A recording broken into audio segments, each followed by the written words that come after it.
Back when you very first started to learn about derivatives, you did a problem where you tried to figure out which function had itself as its derivative.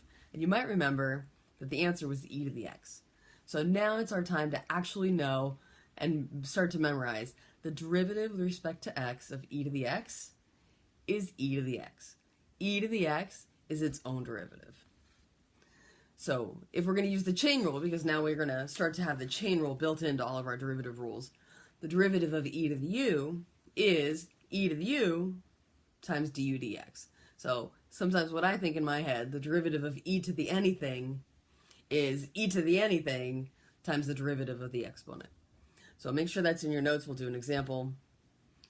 If I have y is e to the x plus x squared, I want to take the derivative. So if I'm thinking about this, I don't just have e to the x, I have e to the something. So I have to notice what the something is. I'm going to call that u. In this case, u is x plus x squared.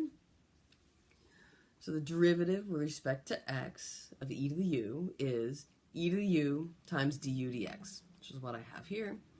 I'm going to replace the u with x plus x squared. I'm going to replace du dx with, I can take the derivative of x plus x squared is 1 plus 2x. And that's what I have. dy dx is e to the x plus x squared times the derivative of the exponent, 1 plus 2x. What if I have the derivative of some other exponential function? Instead of having the base e getting raised to the exponent x, I have a base 5 to the x, or 3 to the x, or 7.2 to the x. So the derivative has a similar pattern. We're going to use the chain rule still in our derivative rule here.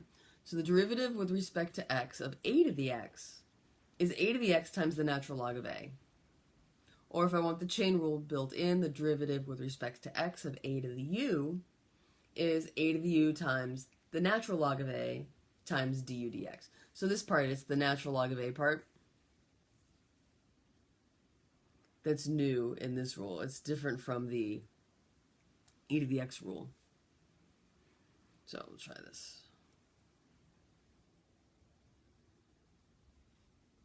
What if I have y is pi to the 3x squared? Can I take the derivative?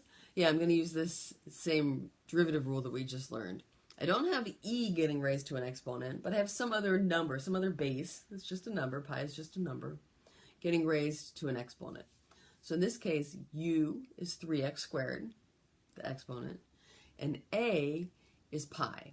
It's the base, whenever the base isn't just a regular e. So to take the derivative, I need to know my u and my a. dy dx is going to be a to the u times the natural log of a times du dx. So dy dx is pi to the 3x squared, pretty much the same function I started with, times the natural log of pi, the natural log of the base, times the derivative of that exponent, which in this case is 6x. I should wait there. And I'll just point out this rule, this derivative rule for an arbitrary base, it still works if you let the base be e. Because let's say I had, I want to take the derivative of e to the 7x. My derivative of anything raised to a function of x is going to be, so I'm going to call this y prime, is going to be e to the 7x times the natural log of the base, so the natural log of e, times du dx. Well, the derivative of 7x is 7.